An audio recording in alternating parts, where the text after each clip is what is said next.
वृंदावन के रसिक तो महाप्रभु के लिए क्या कहते हैं, जिन्होंने हमें प्यार करना सिखाया। प्रत्येक आचार्य की एक देन है संसार को। जैसे श्री वल्लभाचार्य महाप्रभु ने बाल गोपाल की सेवा का प्रसाद संसार को दिया। कली पावनावतार चैतन्य देव प्रकट हुए तो प्राणी मात्र के कल्याण के लिए हरि नाम का अमृत इस संसार में प्रकट कर दिया। प्रत्येक आचार्य ने प्रकट होकर संसार को दिया। संसार के भिन्न भिन्न रुचियों के भिन्न भिन्न जीवों को पुष्ट करने के लिए ये भिन्न भिन्न आचार्य, ये भिन्न भिन्न भाव प्रकट हुए। इसी प्रकार श्री ठाकुर जी की वंशी प्रकट हुई इस संसार में। हितरिवंश महाप्रभु इस संसार में प्रकट हुए। उन्होंने क्या दिया संसार को? तो रसिक कहते हैं उन्होंने प्यार करना सिखाया, प्रेम करना सिखाया। प्रेम का पूर्ण परिष्कृत रूप, प्रेम का पूर्ण प्रफुल्लित रूप अगर इस संसार में किसी ने किया तो वो हितरिवंश महाप्रभु ने किया। वंशी प्रकट हुई। वंशी कौन है? राधा और माधव की वंशी कौन है? पद्म पुराण कहता है वंशी तत् प्रेम रूपिका। राधा और माधव का जो प्रेम है वो वंशी है। और श्री कृष्ण जब जब वंशी वादन करते हैं, श्री कृष्ण जब जब वेणु वादन करते हैं तो वंशी एक ही नाम लेती है, राधा राधा राधा राधा। श्याम सुंदर अपने हृदय का प्रेम, अपने प्राण फूंकते हैं वंशी में और वंशी राधा नाम लेती है। इसीलिए हितरिवंश महाप्रभु को जब नाभाजी महाराज परिचय देते हैं तो कहते हैं राधा चरण प्रधान हृदय अति सुदृढ़ उपासी। जिन्होंने इस संसार को राधा नाम का रस प्रदान किया, जिन्होंने बताया इस संसार को आकर, महाप्रभु के आने से पूर्व, महाप्रभु के प्राकट्य से पूर्व संसार क्या जानता था श्री राधा के विषय में, कि श्री राधा एक ऐसी गोपी हैं जिनसे श्री कृष्ण सर्वाधिक स्नेह करते हैं, जिनसे श्री कृष्ण सबसे अधिक प्रेम करते हैं। लेकिन महाप्रभु ने प्रकट होकर बताया कि श्री राधा का स्वरूप केवल इतना नहीं है, श्री कृष्ण का भी कोई परम रस है, श्री कृष्ण की भी कोई आधार है, श्री कृष्ण की भी कोई शक्ति है, श्री कृष्ण का भी कोई बल है, उनके रूप गुण वैभव माधुर्य ऐश्वर्य की भी कोई अधिष्ठात्री है, श्री कृष्ण का भी कोई रहस्य है और वो रहस्य श्री राधा है। एक समय नित्य निकुंज धाम में राधा और माधव का अद्भुत उद्दाम रास नृत्य हो रहा है। प्रिया प्रीतम रूप और रस की वर्षा कर रहे हैं, अद्भुत वर्षा रस की हो रही है। ललितादिक सहचरियां प्रिया और प्रीतम के उस अद्भुत रूप रस का पान कर रही हैं। उस अद्भुत रास नृत्य का उद्दाम आनंद जो वहां नित्य निकुंज में प्रकट हो रहा है, उसका सब आस्वादन कर रहे हैं। और एकाएक श्री प्रिया प्रीतम की परम अंतरंगा सखी सहचरी सहेली श्री ललिता जी के मन में यह भाव आया कि आज तक तो संसार में यह अद्भुत रस रहस्य प्रकट ही नहीं हुआ। आज तक तो संसार ये जानता है कि श्री कृष्ण परम तत्व हैं। संसार का प्राणी जानता ही नहीं कि ये अद्भुत आनंद भी है। और जब जानता नहीं तो इसको प्राप्त कैसे करे? सहसा ललिता जी के मन में ये भाव आ गया कि अगर ये रस, ये अद्भुत रास रस, ये अद्भुत नित्य रस अगर संसार के जीव को भी प्राप्त हो जाए तो जीव के जन्म जन्मांतर के क्लेश का निवारण हो जाए, कष्ट से उसकी मुक्ति हो जाए।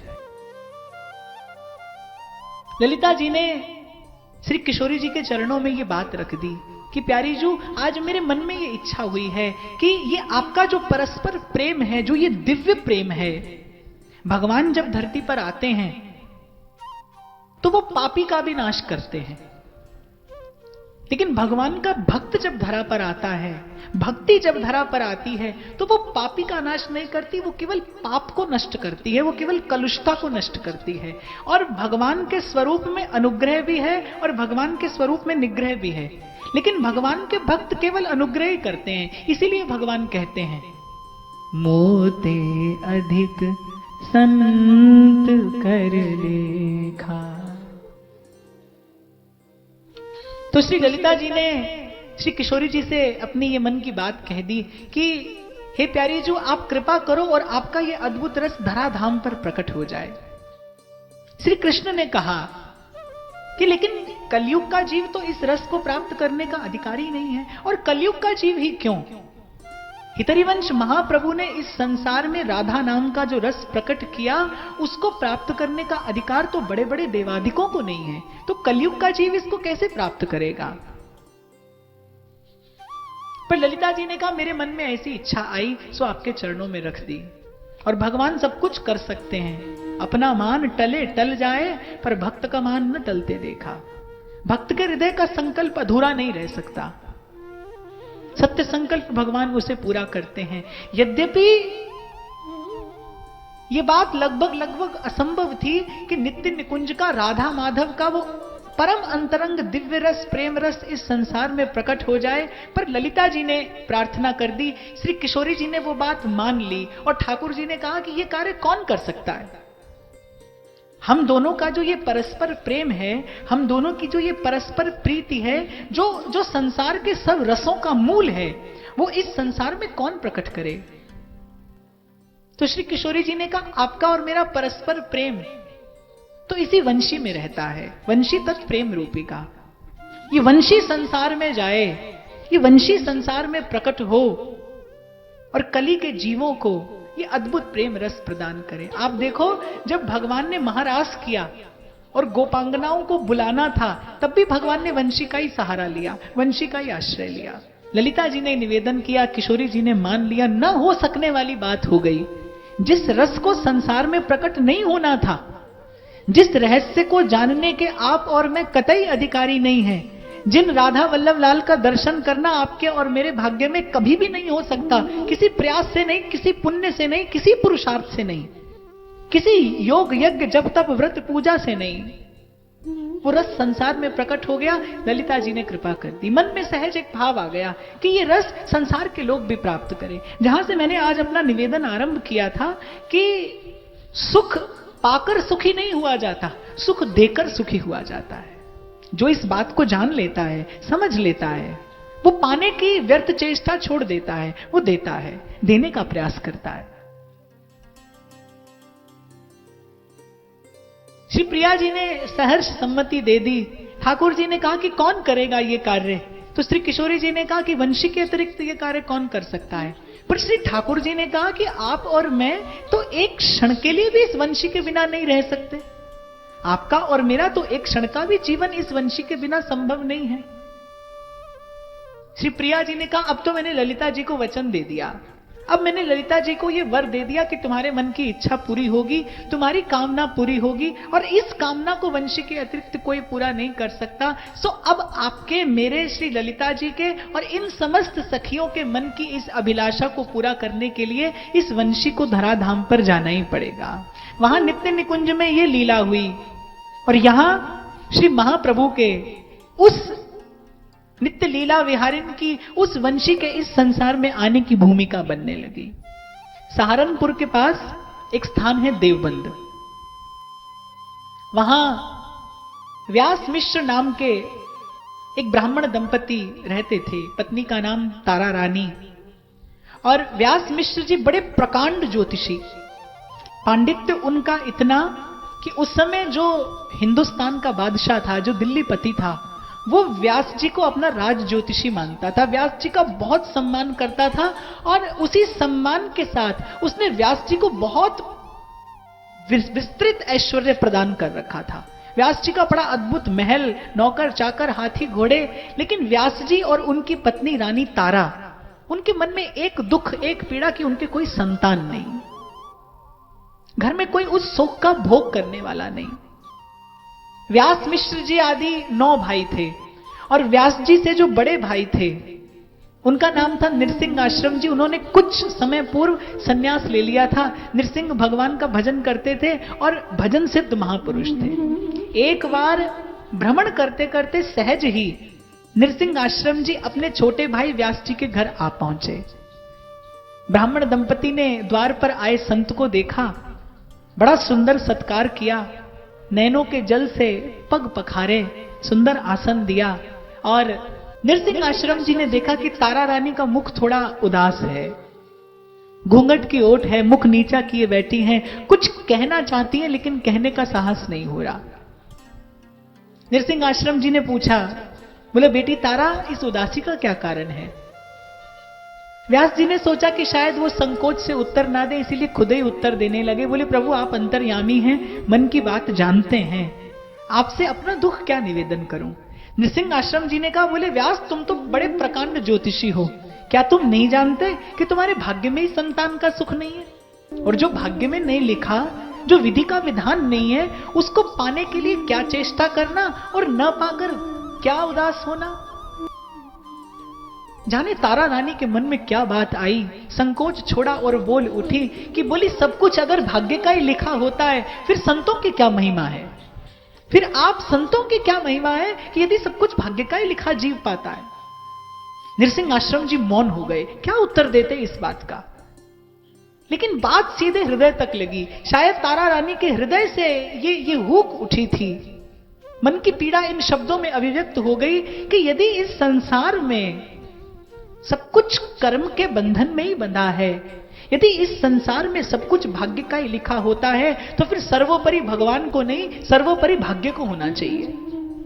आज शायद नृसिंह आश्रम जी के सन्मुख किसी ने ऐसा प्रश्न रख दिया जो उन्होंने कभी चिंतन भी नहीं किया होगा। मौन हो गए और उसी मौन अवस्था में उठकर चल दिए। एकांत कक्ष में जाकर बैठे, संध्या का समय था, अपने इष्ट के चिंतन में भजन में लीन हो गए।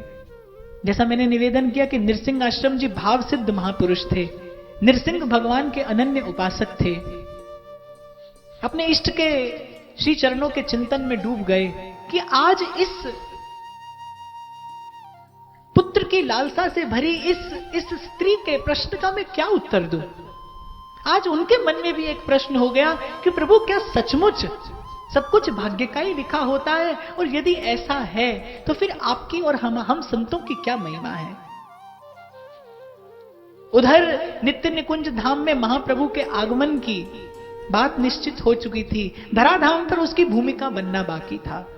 और निश्चित रूप से व्यास मिश्र और तारा रानी ही वो दंपति थे जिनके उदर से श्री ठाकुर जी की वंशी को इस संसार में प्रकट होना था। नृसिंह भगवान ने अपने अनन्य भक्त नृसिंह आश्रम जी को हृदय में बैठकर संकेत किया कि किसी बात का दुख मत करो, किसी बात का कष्ट मत करो, शोक मत करो। ये बात कल भी सत्य थी, ये बात आज भी सत्य है और ये बात कल भी सत्य रहेगी कि इस संसार में सर्वोपरि भगवान नहीं, भगवान के भक्त हैं। भगवान का विधान पलट सकता है लेकिन भक्त का संकल्प मिथ्या नहीं जा सकता। संत की बात नहीं पलट सकती, संत वचन पलटे नहीं, पलट जाए ब्रह्मांड। संत का वचन मिथ्या नहीं हो सकता। साधु बोले सहज सुभाए और साधु का कहा वृथा नहीं जाए।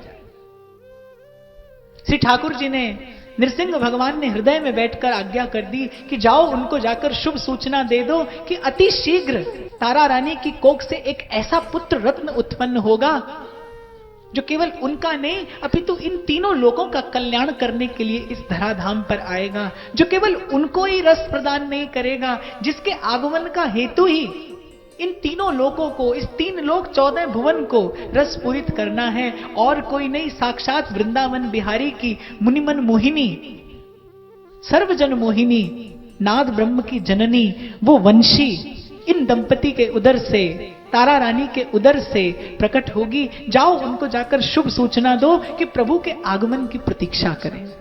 नृसिंह आश्रम जी का रोम रोम पुलकित हो गया। बड़ी प्रसन्न मुद्रा में कक्ष से बाहर आए। वो दंपति उसी प्रकार उदास बैठे थे। नृसिंह आश्रम जी को आते देखा और बड़ी प्रसन्न मुद्रा में आते देखा तो बड़ा मन में कौतूहल हुआ, बड़ी मन में उत्सुकता हुई कि क्या आशीर्वाद मिलने वाला है। नृसिंह आश्रम जी के रोम रोम से आनंद प्रकट हो रहा था।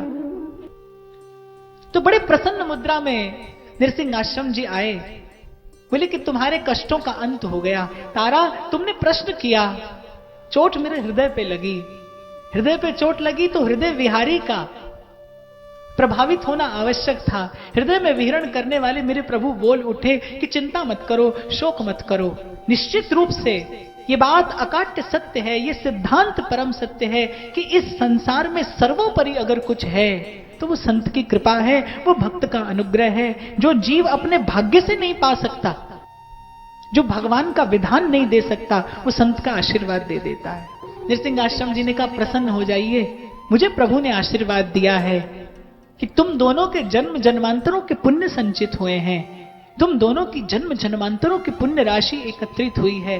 जाने कितने संतों और कितने भक्तों का तुम्हें आशीर्वाद आज तक प्राप्त हुआ है। व्यास जी बड़े संत सेवी महापुरुष थे, राधा और माधव के परम भक्त थे। निश्चित रूप से श्री ठाकुर जी ने अपनी वंशी के प्राकट्य के लिए जिन माता और पिता को चुना, उनका भी पुण्य, उनकी भी स्थिति साधारण नहीं हो सकती। अपने भाग्य पर तो भरोसा नहीं था। क्यों? क्योंकि व्यास जी बड़े प्रकांड पंडित हैं। दिल्लीपति के सन्मुख हुए तो दिल्लीपति का अगला पिछला सारे जन्म का वृतांत कह सुनाया। जो सन्मुख आता था उसका भाग्य उसके मस्तक से पढ़ लेते थे, तो अपना भाग्य जानते थे। भाग्य पर भरोसा नहीं है, क्योंकि भाग्य की रेखा तो ये कहती है, कर्म की रेखा तो ये कहती है कि जीवन में संतान का सुख नहीं है, और उधर एक संत के मुख से आशीर्वाद निकल रहा है कि कोई और नहीं, आशीर्वाद भी मिला तो कैसा कि कोई साधारण बालक नहीं, स्वयं श्री ठाकुर जी की वो भुवन मोहिनी वंशी जो अपनी कृपा से सबको श्री कृष्ण के निकट ले जाने में सक्षम है। जैसा मैंने कहा, जब महारास के समय भगवान ने गोपांगनाओं को बुलाना था तो वेणु वादन किया, उसी वंशी की ध्वनि का अनुसरण करते करते गोपियां श्री कृष्ण के चरणों के निकट पहुंची। किसी को ठाकुर जी के चरणों के निकट जाना है तो उसको वंशी ध्वनि के पीछे पीछे चलना पड़ेगा। तो कोई और नहीं, कोई साधारण पुत्र नहीं, तारा तुम्हारे उदर से तो वृंदावन बिहारी की भुवन मोहिनी, नाद ब्रह्म की जननी, जो आनंद कंद का आनंद है, जिसकी ध्वनि तीनों लोगों को निर्मल कर देती है, पावन कर देती है, शीतल कर देती है, जो त्रिताप का नाश करती है, वो वंशी तुम्हारे उदर से प्रकट होने वाली है। एक बार तो व्यास जी बड़े आश्चर्य में पड़ गए कि भाग्य की रेखा तो कहती है कि मुझे इस जन्म में पुत्र हो ही नहीं सकता, और एक संत का आशीर्वाद कहता है कि कोई और नहीं, स्वयं भगवान तुम्हारे उदर से आने वाले हैं, स्वयं भगवत प्रेम को प्रदान करने वाली वंशी तुम्हारे उदर में आने वाली है। और बड़ी बात क्या है? बड़ी बात प्रसाद है। जो इस संसार में प्रयास से प्राप्त नहीं होता, वो इस संसार में प्रसाद से प्राप्त हो जाता है। जो इस संसार में प्रताप अर्जित नहीं कर सकता, वो इस संसार में किसी का प्रसाद अर्जित करा देता है। प्रतीक्षा करने लगे प्रभु के आगमन की, और जैसा मैंने कहा ना कि प्रभु के आने में कितना आनंद होगा ये तो प्रभु से मिलने वाला जाने, लेकिन उनके आगमन की जो प्रतीक्षा है उसमें भी बहुत आनंद है। तो जैसे ही नृसिंह आश्रम जी से आशीर्वाद मिला, प्रभु के आगमन का संकल्प मन में आया, जीवन बदल गया।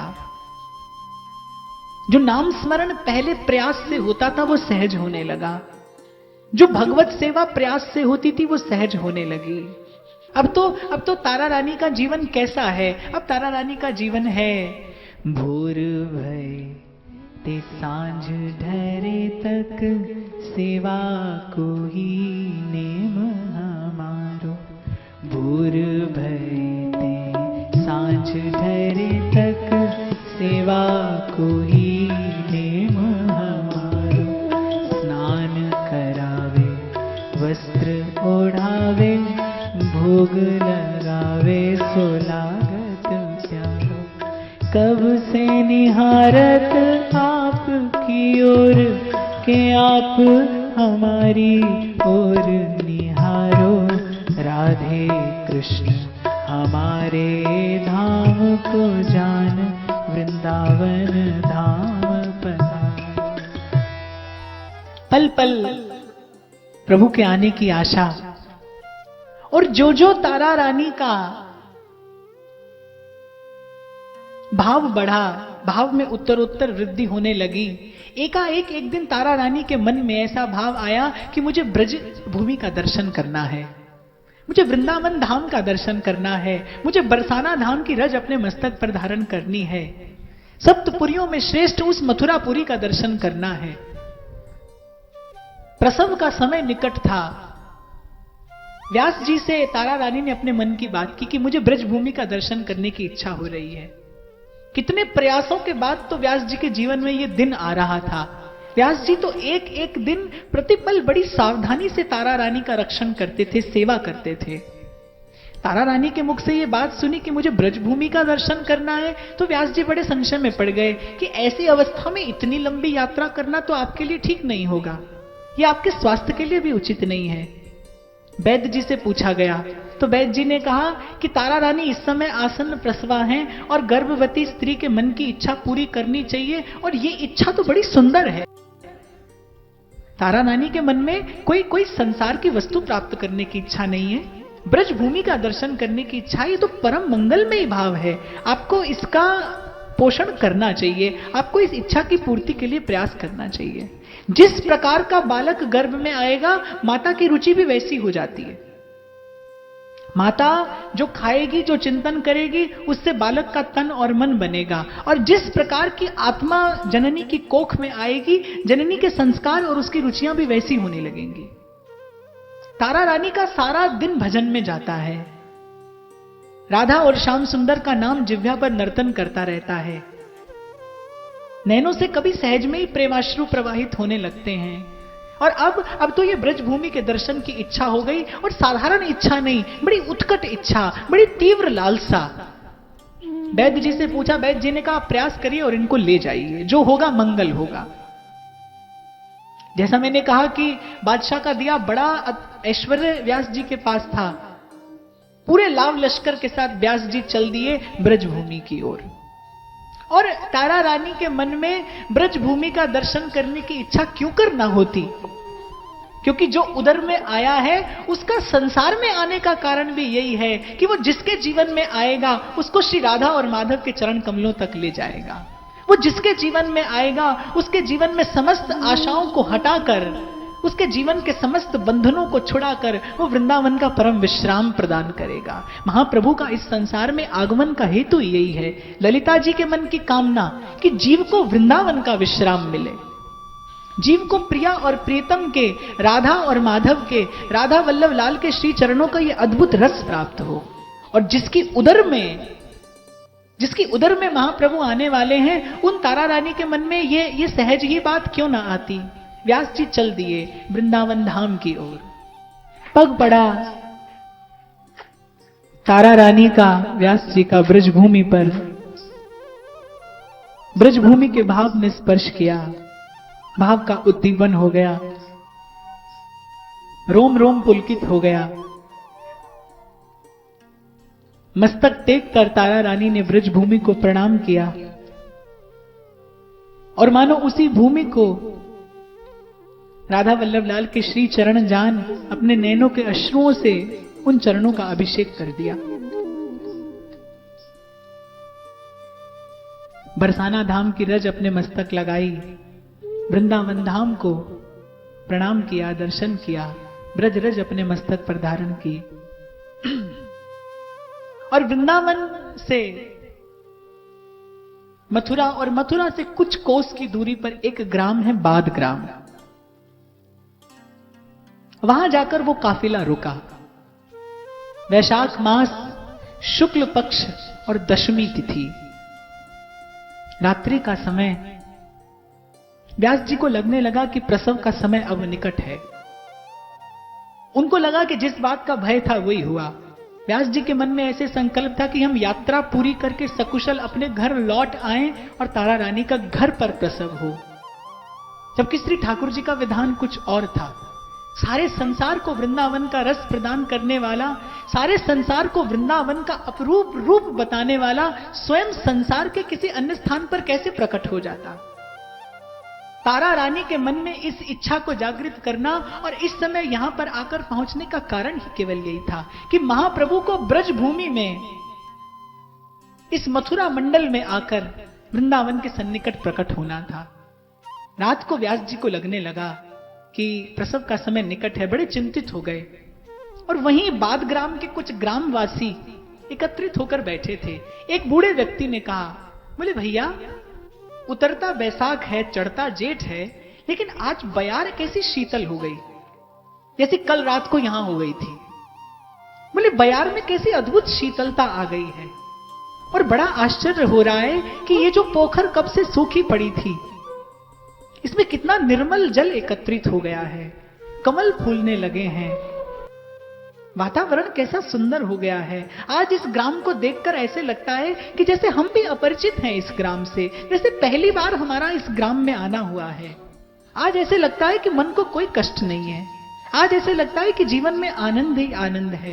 ये मुझे ही ऐसा आभास हो रहा है या तुमको भी हो रहा है?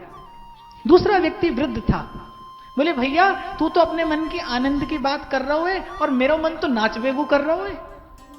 मैं तो या मारे चुप बैठो हूं कि बालक कहा कहेंगे कि आज बूढ़े चौधरी को जवानी आ रही है। मैं तो या मारे चुप बैठो हूं, अपने मन की बात तुम पे कही नहीं। प्रत्येक व्यक्ति के मन में आनंद है, प्रत्येक व्यक्ति के मन में एक अनजाना सा उल्लास है। व्यास जी आए, ग्रामवासियों ने देखा कि कोई ब्राह्मण है, अतिथि हैं, पूछा कि आपकी क्या सेवा कर सकते हैं। व्यास जी ने अपनी सारी बात कह दी कि मेरी पत्नी इस समय आसन्न प्रसवा है और उनकी स्थिति देखकर ऐसा लगता है कि जैसे उनको प्रसव अब होने ही वाला है। मैं अपने घर से बहुत दूर हूं, आप सबके सहयोग की अपेक्षा है और ब्रजवासियों जैसा प्रेम आपको कहीं देखने को नहीं मिलेगा। उन्होंने कहा आप नेक किसी बात की चिंता मत कीजिए, सारा ग्राम आपकी सेवा के लिए प्रस्तुत है। ग्राम के समस्त स्त्रियां रानी जी की साथ संभाल कर लेंगी।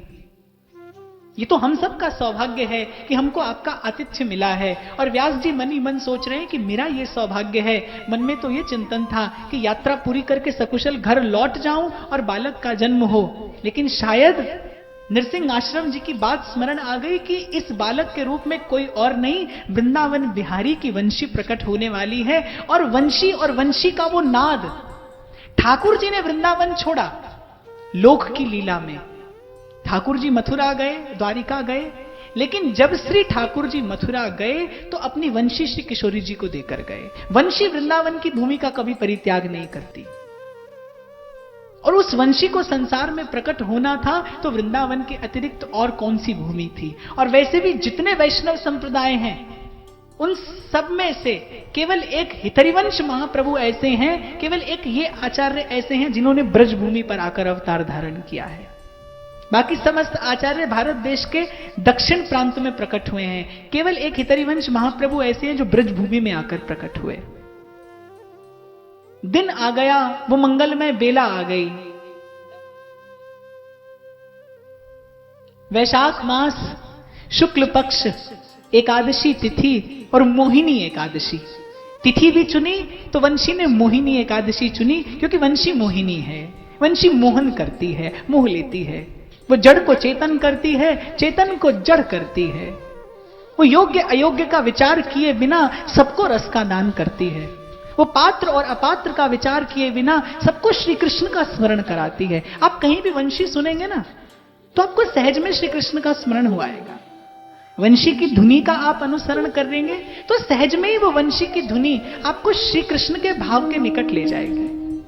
भोर की बेला, अरुणोदय काल, सूर्यदेव अभी नवमंडल में उदित होने को हैं, हुए नहीं। केवल सूर्यदेव का किंचित प्रकाश नवमंडल में प्रकाशित हुआ है। जैसे सूर्य के उदय से पूर्व नवमंडल थोड़ा लाल हो जाता है, ठीक ऐसे वो लालिमा लिए नवमंडल है। मानो आज प्रकृति ने नवमंडल का अनुराग के रंग से अभिषेक कर दिया हो, तिलक कर दिया हो। सारा बादग्राम ऐसा सुंदर, ऐसा प्रफुल्लित है। एक एक लता, एक एक पत्ता फूलों के फलों के भार से लदी जा रही है, झुकी जा रही है। सेवक जी कहते हैं निर्जल सजल सरोवर भय, उखटे वृक्षन पल्लव नए। इसी प्रकार महाप्रभु जिस अपनी कृपा से जिसके हृदय में आते हैं उसका हृदय नीरस भी सरस हो जाता है। उसके हृदय की वो सूखी लता भी हरी हो जाती है, दूसरे को सुख देने वाली हो जाती है, आनंद देने वाली हो जाती है। आज का दिन व्यास और तारा रानी के, इन दोनों दंपति के पुण्य से इस संसार में शुक्ल पक्ष मोहिनी एकादशी, भोर की मंगलमय बेला और श्री महाप्रभु का प्राकट्य होता है। और किसी परिचित के घर बालक हो तो बधाई की बात समझ में आती है, लेकिन यहां तो प्रत्येक ब्रजवासी के हृदय में बालक के प्रकट होते ही ऐसा उल्लास हुआ, ऐसा आनंद हुआ, सभी को लगा जैसे अपना ही बालक है। हमारे डोंगरे जी महाराज कहते थे कि असली रामनवमी वो है जिस दिन राम आपके हृदय रूपी अयोध्या में प्रकट हो। असली जन्माष्टमी वो है जब प्रभु आपके हृदय रूपी गोकुल में प्रकट हो।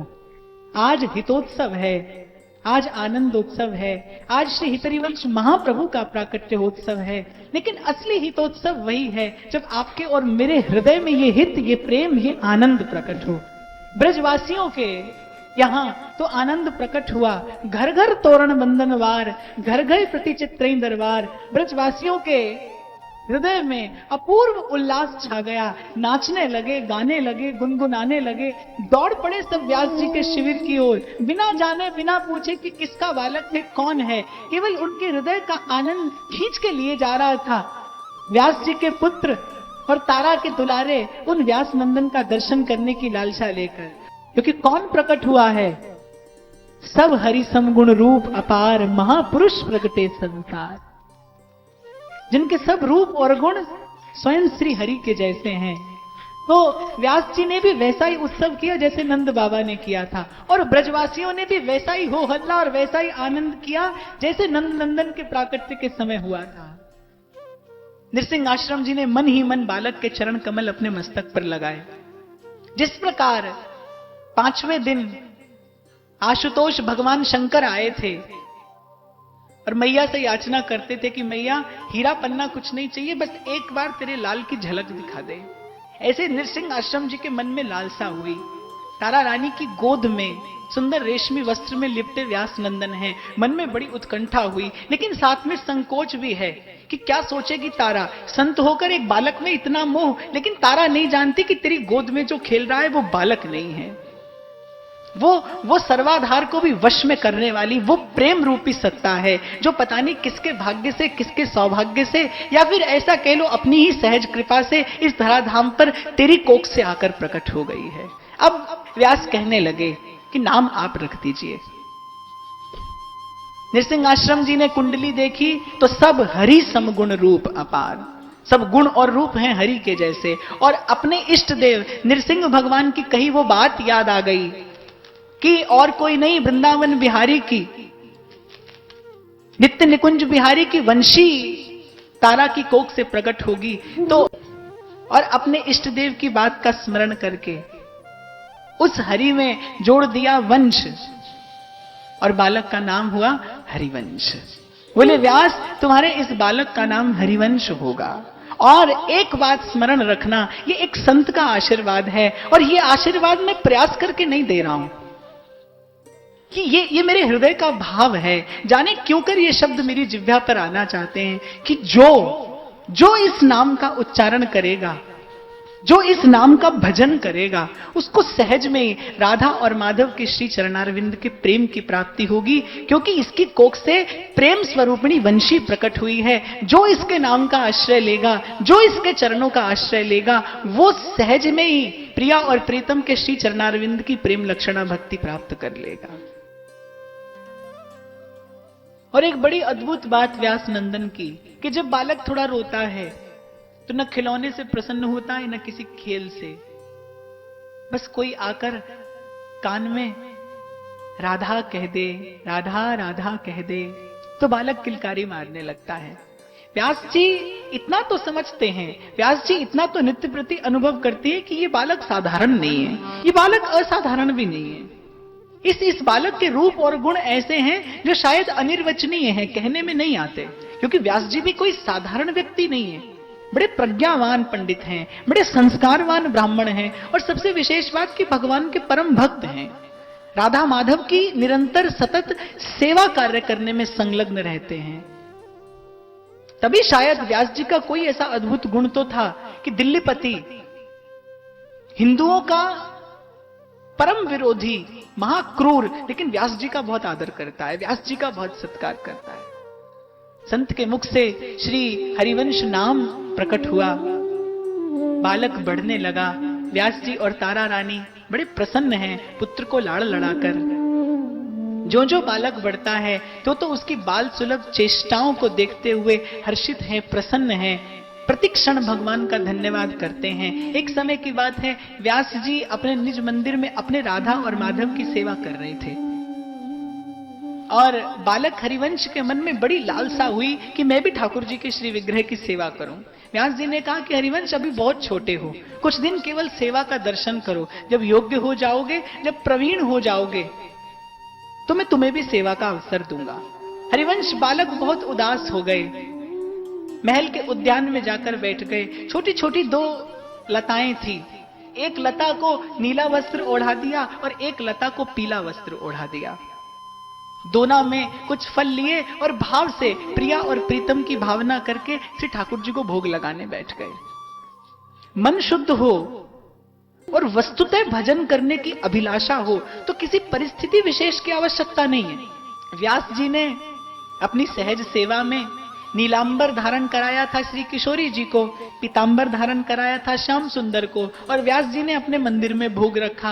लेकिन बालक हरिवंश के मन में जाने आज कैसा अद्भुत कौतुक हुआ कि उन्होंने जिस लता में श्री जी की भावना की थी उस लता को तो पीतांबर पहना दिया, और जिस लता में लाल जी की भावना की थी उस लता में नीलांबर पहना दिया। और वहां उधर व्यास जी ने भोग उसारने के लिए जब अपने मंदिर का पट खोला तो व्यास जी क्या देखते हैं कि ठाकुर जी ने नीलांबर पहना और श्री जी ने पीतांबर पहना है। व्यास जी बड़े आश्चर्य में पड़ गए कि ये क्या हुआ, अभी कुछ क्षण पहले तो मैंने ठाकुर जी को पीतांबर पहनाया था, श्री जी को नीलांबर पहनाया था, ये भोग रखने के भीतर भीतर ये अद्भुत कैसी लीला हुई। व्यास जी सेवा करके बाहर तो आ गए, लेकिन व्यास जी का मन अटका था उसी बात में कि आज कैसा कौतुक हुआ। व्यास जी नहीं समझे, मंदिर से बाहर आ गए।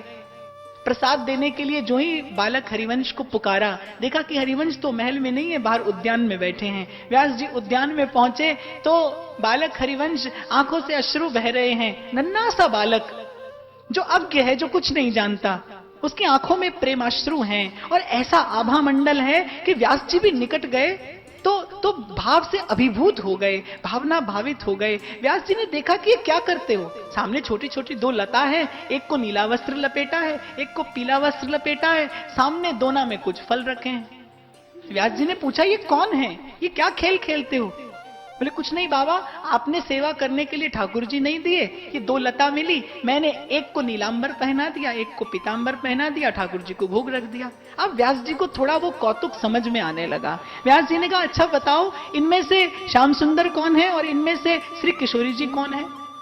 तो बालक हरिवंश ने बड़ी बाल सुलभता बस नन्ही सी उंगली करके संकेत कर दिया कि ये जो श्याम सुंदर हैं, इन्होंने आज हट करके नीलांबर पहन लिया, और प्रिया जी ने कहा कि मुझे श्याम सुंदर का पीतांबर उड़ा दो। व्यास जी धन्य हो गए, स्वयं को धन्य धन्य मानने लगे। व्यास जी बड़े गदगद हो गए, जान लिया नित्य प्रति बालक कोई ऐसी लीला कर देता है, नित्य प्रति बालक कोई ऐसी क्रीड़ा कर लेता है कि व्यास जी को लगने लगता है कि बालक साधारण नहीं है, केवल मेरा पुत्र नहीं है, ये केवल मेरा पुत्र होकर नहीं आया है और केवल मेरा पुत्र होने के लिए भी नहीं आया है, इसके आगमन का कोई और हेतु है, इसके आगमन का कोई और उद्देश्य है। रात की बात, अचानक उठ बैठे बालक हरिवंश और हठ करने लगे अपनी माता से कि मुझे इस समय चरणामृत चाहिए। तारा रानी ने कहा कि ये कोई समय है चरणामृत का, कल प्रातःकाल ठाकुर जी का स्नान होगा, श्रृंगार होगा और चरणामृत मिलेगा, इस समय तो अर्धरात्रि का समय है, मंदिर के कपाट बंद हैं, मंदिर के पट खोले नहीं जा सकते।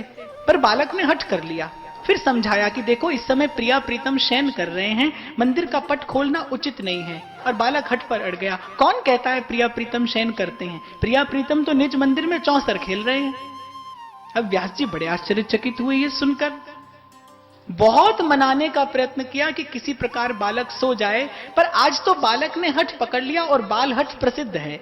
अब तो हरिवंश ने ठान लिया, उस बालक हरिवंश की यह हठ हो गई कि मुझे तो इसी समय चरणामृत चाहिए, आप चलिए, मंदिर में उस स्थान पर चरणामृत रखा है और प्रिया प्रीतम सोए नहीं है, प्रिया प्रीतम तो चौपड़ खेल रहे हैं।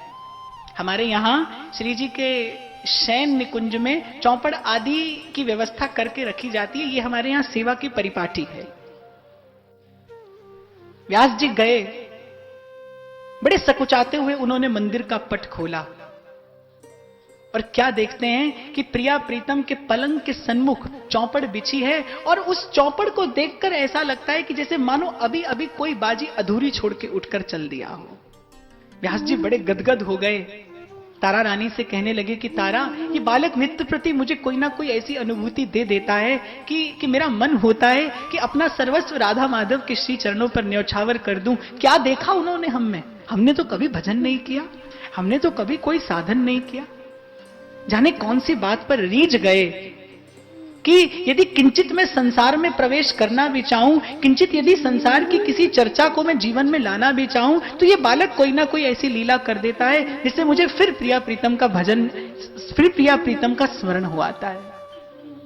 श्रावण का मास आया, झूला डला था, व्यास जी झूला झूला रहे थे और बालक हरिवंश दूर खड़े, मंदिर के द्वार पर खड़े अपने पिता को झूला झूलाते देख रहे हैं। अभी सेवा करने की आज्ञा नहीं है, क्योंकि पिता समझते हैं कि अभी बालक है, सेवा के योग्य नहीं हुआ। इतने में कोई परिचित आए, कोई अतिथि आए और व्यास जी को किंचित थोड़ी देर के लिए मंदिर से जाना पड़ा। बालक को बुलाया, बोले तुम्हारी बहुत दिनों से इच्छा थी प्रिया प्रीतम की सेवा करने की, आज एक सेवा करोगे? बालक को तो जैसे तीनों लोगों की संपत्ति मिल गई, प्रसन्न हो गए। मन ही मन न्यौछावर हो रहे थे व्यास जी अपने अपने पुत्र के उस प्रसन्न मुखमंडल पर कि देखो किस प्रकार सेवा का भाव इसके तन मन को पुलकित कर रहा है। बोले लेकिन एक ही सेवा करनी है कि झूले की जो ये रेशम की डोर है, इसको तुमको मंद मंद झुलाना है, तेज मत झुलाना, झोंटा तीव्र गति से मत देना, प्रिया प्रीतम गिर पड़ेंगे तो अनर्थ हो जाएगा। जैसे ही व्यास जी कहकर गए, हरिवंश बालक उसी मंद गति से वो रेशम की डोरी प्रिया प्रीतम का हिंडोला झुलाने लगे। और जो ही व्यास जी मंदिर से बाहर गए, प्रिया प्रीतम ने सोचा कि आज वो प्रथम दिन है, श्रावण मास, हरियाली तीज, झूला पड़ा है। प्रिया जी ने कहा कि आज हमारी यह प्यारी सखी को स्मरण कराना चाहिए कि ये कोई साधारण बालक नहीं है, इसके संसार में आने का हेतु कुछ और है। वो लीला, वो रस जिसे आज तक संसार में किसी ने नहीं जाना, जिसे आज तक किसी ने अनुभव नहीं किया, हमारे नित्य निकुंज महल का वो अंतरंग रस इस संसार में प्रकट करने के लिए ये बालक इस संसार में आया है। आज इसको प्रथम परिचय देना चाहिए। प्रिया जी ने लाल जी से कहा, प्यारे या धीरे धीरे झूला झूलने में तो मुझे आनंद ही नहीं आ रहा, ने झोंटा तीव्र गति सो दो। ठाकुर जी ने बालक हरिवंश से कहा कि हमारी स्वामिनी को ऐसे धीरे धीरे झूला झूलने में आनंद नहीं आता, तुम थोड़ा तीव्र झुलाओ। अरे तीव्र कैसे झुला दूं? अभी सुना नहीं पिताश्री क्या कहकर गए?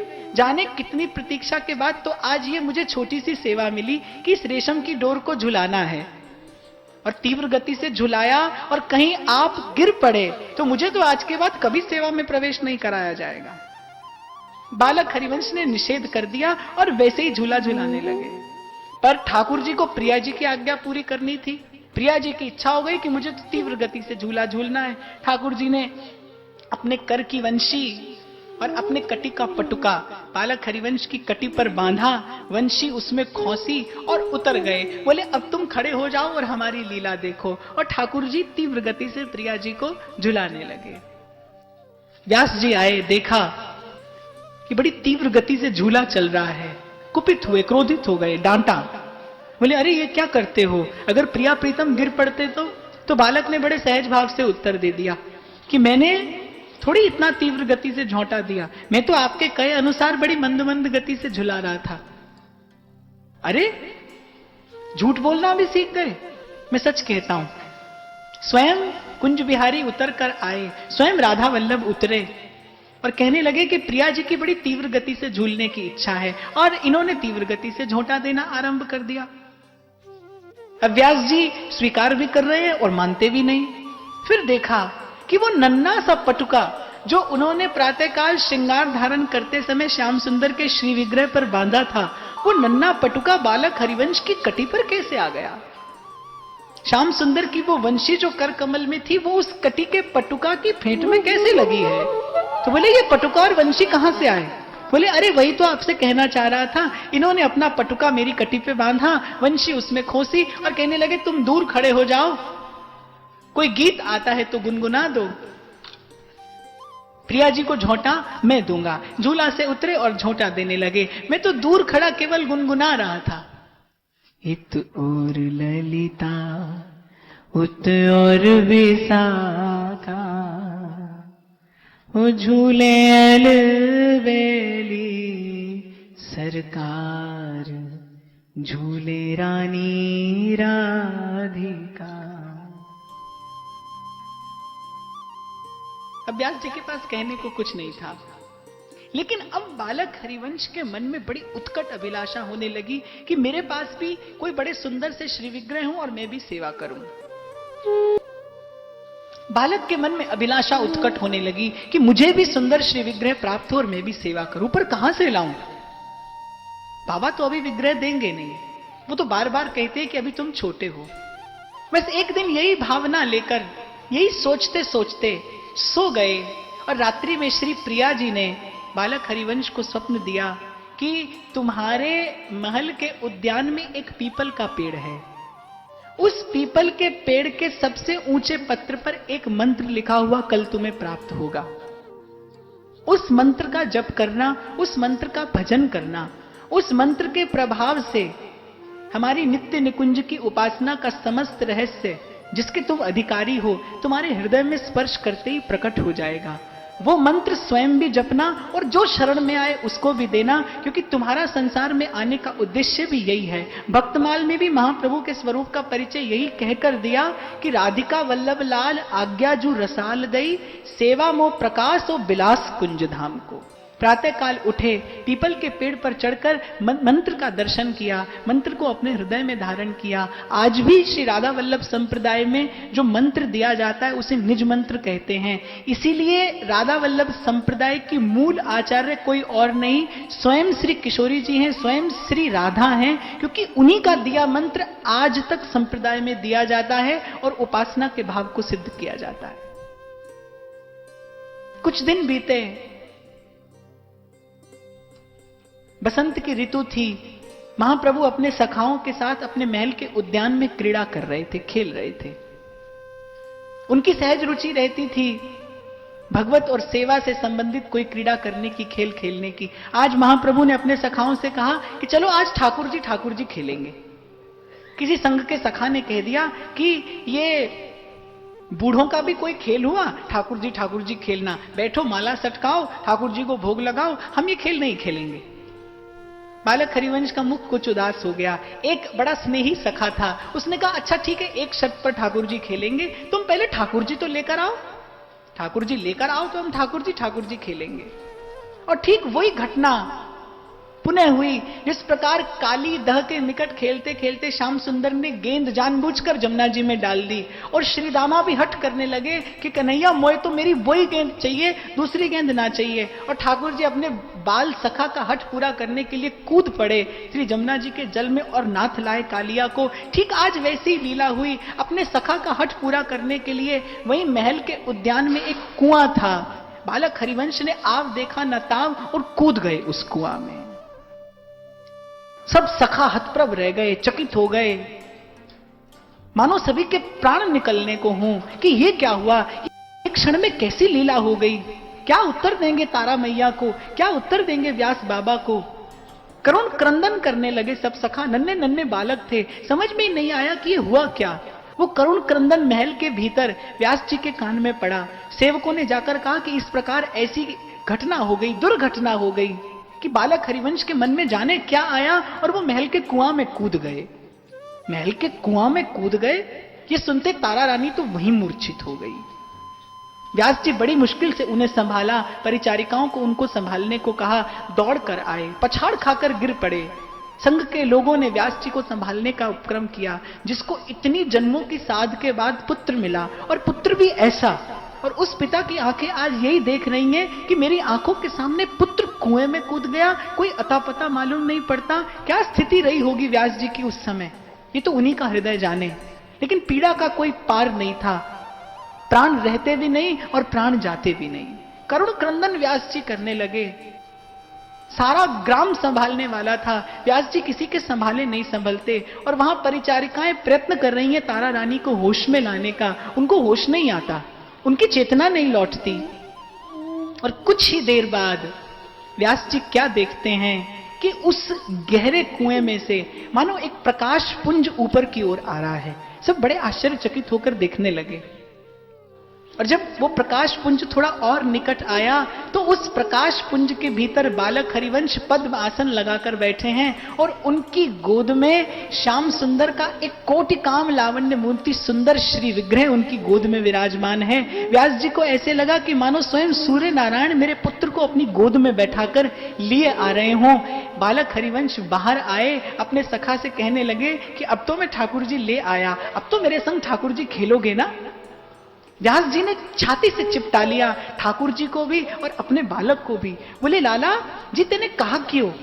बोले कछु नहीं बाबा, या सखा ने मुंह से कही कि ठाकुर जी जब खेलेंगे, जब ठाकुर जी ले आओ। और आपके ठाकुर जी ने मुंह से कल रात्रि में जी कह दीनी कि हम तो वहां कुआं में धरे हैं, हमारी सेवा करनी होए तो हमको वहां से आए के ले ले। ठाकुर जी की बात मानी और मैं कुआं में कूद पड़ो। तारा रानी को जब होश आया और अपने बालक हरिवंश की गोद में श्याम सुंदर का वो सुंदर दिव्य श्री विग्रह देखा तो पहले ठाकुर जी की न्यौछावर लें या पहले अपने पुत्र की न्यौछावर लें। अपने भाग्य को धन्य धन्य कहने लगी कि जाने कौन सा सुकृत उदय हुआ है जो मेरी आंखें तेरे माध्यम से वृंदावन बिहारी की ये सुंदर सुंदर लीलाओं का दर्शन करती हैं। व्यास जी के मन में आया कि प्रभु आप नित्य नई रंग भरी रस भरी अपनी लीला दिखाते हैं। बालक हरिवंश ने सहज में पूछ लिया, बोले जैसे आपके ठाकुर जी का नाम तो श्री राधा माधव है, ऐसे मेरे ठाकुर जी का क्या नाम होगा? तो व्यास जी ने कहा ये नित्य नई लीला दिखाते हैं, ये नित्य नया रंग दिखाते हैं, इसीलिए हरिवंश तुम्हारे ठाकुर जी का नाम होगा राधा नवरंगी लाल। आज भी देवबंद में वो कुआं है जिसमें कूदकर महाप्रभु जी ने ये श्री विग्रह निकाला था और उस कुएं का जल अगर आप जाकर पान करें तो नारियल के पानी से भी मीठा है, बिल्कुल स्वच्छ जल। और वहीं देवबंद में राधा नवरंगी लाल जी का मंदिर है। बहुत भक्त लोग जाकर दर्शन करते हैं और कृतार्थ होते हैं महाप्रभु की उस क्रीड़ा भूमि की रज अपने मस्तक पर लगाकर। तारा रानी ने आज बड़ा भव्य उत्सव किया है, इसलिए नहीं कि पुत्र मिल गया।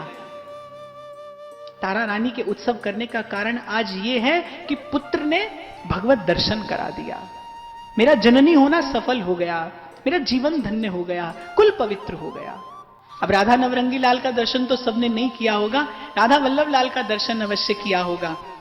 महाप्रभु ने श्री जी की आज्ञा पाकर राधा नवरंगी लाल के वाम भाग में श्री राधा की गद्दी विराजमान की। आज भी आप लोग जब वृंदावन जाते हैं, राधा वल्लभ, श्री कुंज बिहारी और श्री राधा रमण लाल का जब दर्शन करते हैं तो ठाकुर जी के साथ श्री राधा का स्वरूप विराजमान नहीं होता, श्री राधा की गद्दी विराजमान होती है। क्यों? क्योंकि अपनी ठाकुर से ये शास्त्रीय पद्धति है कि अपनी ठाकुर सेवा में अपने गुरु का या तो आसन पधराया जाता है या गुरु की पादुका पधराई जाती है, गुरु का चित्र नहीं पधराया जाता। ये शास्त्रीय विधान है। तो महाप्रभु की गुरु है स्वामिनी राधा, जिन्होंने महाप्रभु को प्रेम का मंत्र दिया। इसीलिए महाप्रभु ने राधा नवरंगी लाल के वाम भाग में अपने गुरु की गद्दी विराजमान की।